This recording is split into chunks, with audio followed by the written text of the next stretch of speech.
bigger is always better. Well, unless it's a tumor or a death or a bomb that's about to go off or a bear that's about to attack you, Bigger is normally better, right? Bigger houses, always better. Bigger fridges to put more food in, always better. Everybody's mother-in-law and themselves will always say that a hatchback is more than enough, but 8 out of 10 people are lying. That's an actual fact. No, it isn't. I made that up. But nonetheless, most people do actually want a bigger car. And while bigger cars are of course available in the market, now the new trend is to make bigger cars of already large cars in the first place. The two newest cars of this lot, these two, the Hyundai Alcazar and the Tata Safari. Of course, they're based on their, well, slightly smaller counterparts, the Creta and the Harrier. Which one though is the better car? That's what we're here to find out today.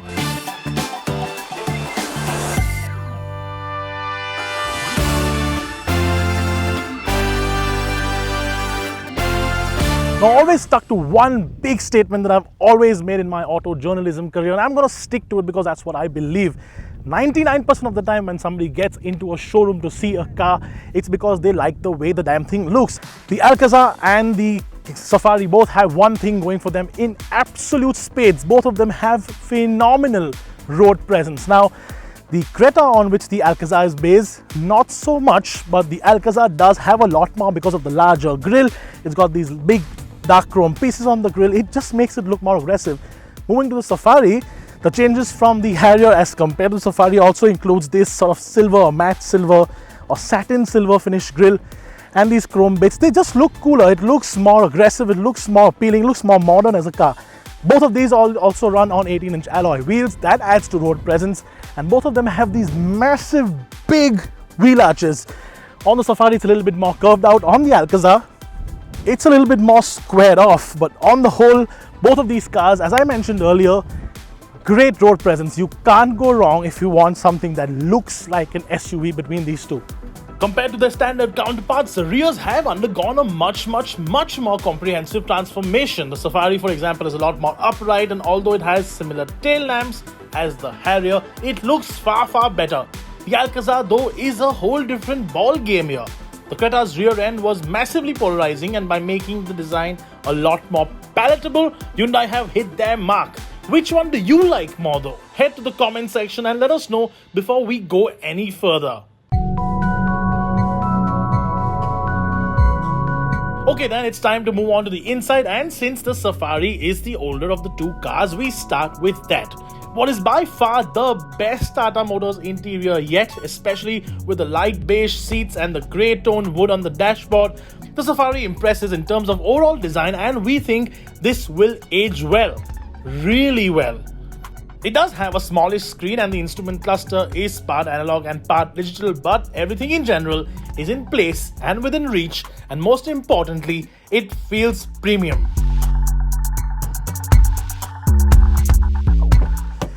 Now, the Safari might feel great as compared to what it is based on with all that black wood or sort of smoked wood and the whitish seats, but step into the Alcazar and this is what a contemporary modern SUV needs to look like. This sort of brown and black interior combination, it just looks and feels like it's a 40-50 lakh rupee car. The quality of everything here is just genuinely a big step up from Hyundai, especially from what the Creta is. And the Creta isn't the bad looking interior either, but this one really genuinely takes it a step up.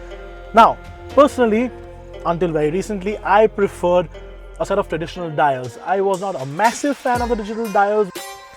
This one in the Alcazar is probably the best digital console you can buy, period.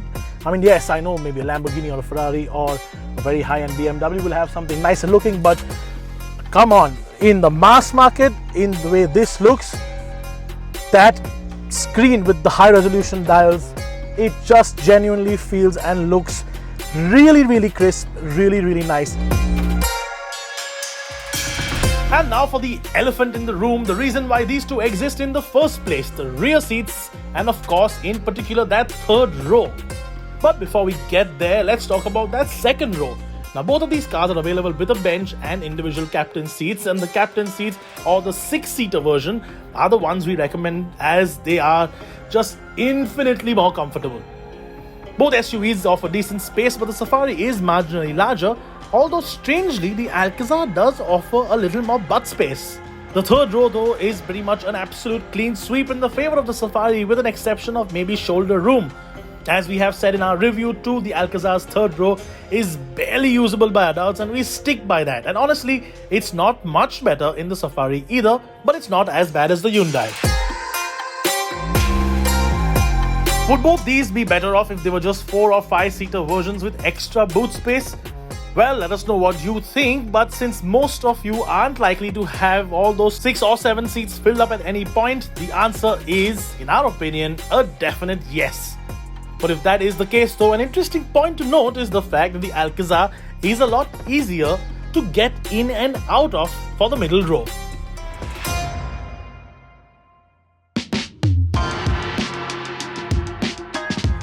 Now comes my favorite part, driving the daylights out of them. Now, I'm going to divide this into 3 parts. Driving it on bad roads, driving them on the highway, cruising speeds about triple-digit speeds, what normally people do on an expressway, on an open highway, and then of course driving them in the city. Generally, you don't assume or you don't sort of correlate Hyundai with a big burly SUV that, well, this might be. Coming back to the bad road, there is a bit of clashiness and there is a bit of vertical and horizontal movement that you do feel on, especially on abrupt bumps or sort of vertical bumps where the road ends and there's a big pothole with a sort of vertical face to it.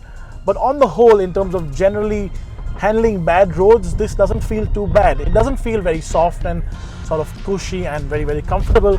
There is a bit of stiffness to it, but that stiffness does sort of bring along with it a bit of confidence. You do sort of tend to know what the car's doing at all times. But now, of course, time to hop into the Safari and do the exact same stretch of road.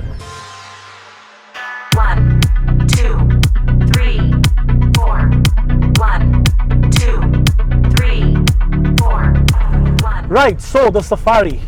Now obviously all of you know that this is the D8 platform, which has been taken from Land Rover and then underpinned the likes of the Discovery Sport and the first generation Evoque. And straight off the bat, I can tell you that this feels a lot better than the Alcazar on these bad roads. Smaller potholes, bigger potholes, undulations, ruts, all of this is handled with a lot more finesse, a lot more maturity. It feels a lot more solid as compared to the Alcazar. This definitely is, well, if I have to quantify it in maybe a percentage term, I'd say about 20% or maybe a little bit more better than what the Alcazar feels on these bad roads.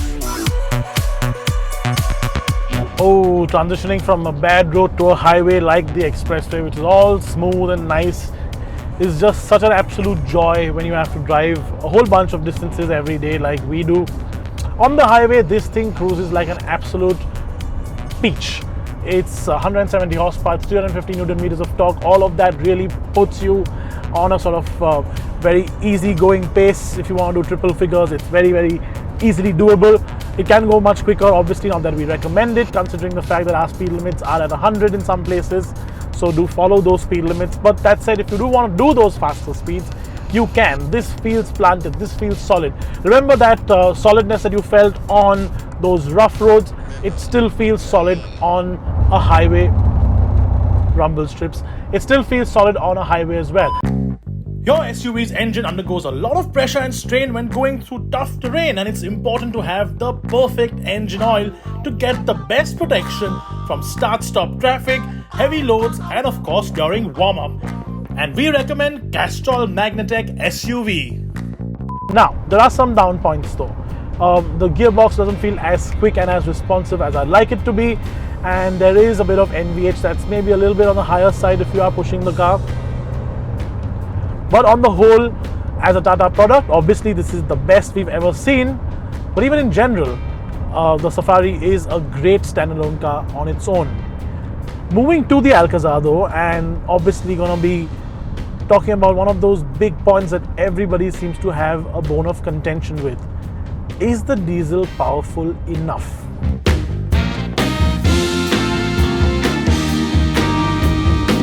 Now, everybody else in the market in this sort of price range offers a lot more power and a lot more torque. This is at 115 horsepower as compared to the Safari's 170. That's a huge amount down on horsepower, and 250 Newton meters versus 350 on the Safari. Again, a big number down. But what's on paper not necessarily translates to on-road performance all the time, and this is the perfect example of that. Now, in normal drive mode, it cruises really well. It's much quieter than the Safari. The engine feels a lot less strained. NVH levels are a little bit better, and the gearbox is a little bit quicker to respond, especially in sport mode. That said, again, cruising on the highway, high speeds as well, this thing feels really, it feels brisk. It doesn't feel slow at all. In fact, I would actually prefer the way this drives because of the way it shifts and responds to what I want to actually do than the Safari. Would I have still liked more power? Obviously, yes. Is this good enough for most people? Absolutely yes. There is no question about it. Now that we're back in the city, I'm pretty much very glad that I'm in the Alcazar. This car is much easier to drive than the Safari. It just is. It's lighter, it's nimbler, and that's not even the best part about it. The best part about it is the fact that it compresses around you. It feels more nimble. It feels smaller than what it actually is. It's the same with the Creta. The Creta feels a lot smaller than it actually is. It feels like a Venue. It feels like a i20 in some cases, and this feels similar. And honestly, comparing it to the Safari, this thing just ticks off the boxes every single time if city driving is what you're gonna do 99% of the time. Enter the urban jungle with the Safari though, and it does feel large, mainly due to the fact that the steering is a little heavier, and obviously because it is a physically larger SUV too. This one then goes to the Alcazar. Right, this is a tough one. As close as these two are as a vehicular concept, there are positives to both. Safari first, much better on bad roads, more powerful, really cool name that will make all your friends go, nice, and more space on the inside. Alcazar, much better equipped, more comfortable, and just a lot nicer in the city to drive. But we have to come to a verdict because leaving it hanging is just, well, there is a well-known acronym for that, but I can't really say it on YouTube. But let me tell you what, it sounds like what a United States Police Department would sound like. Make your own assumptions. Overall then, as a package, if we slip into the shoes of the Indian buyer, as good as the Safari is, and it is a damn good SUV, we'd personally have the Alcazar. For the Aam Janta, it just makes a lot more sense. Oh, and of course, it's a lot cheaper too.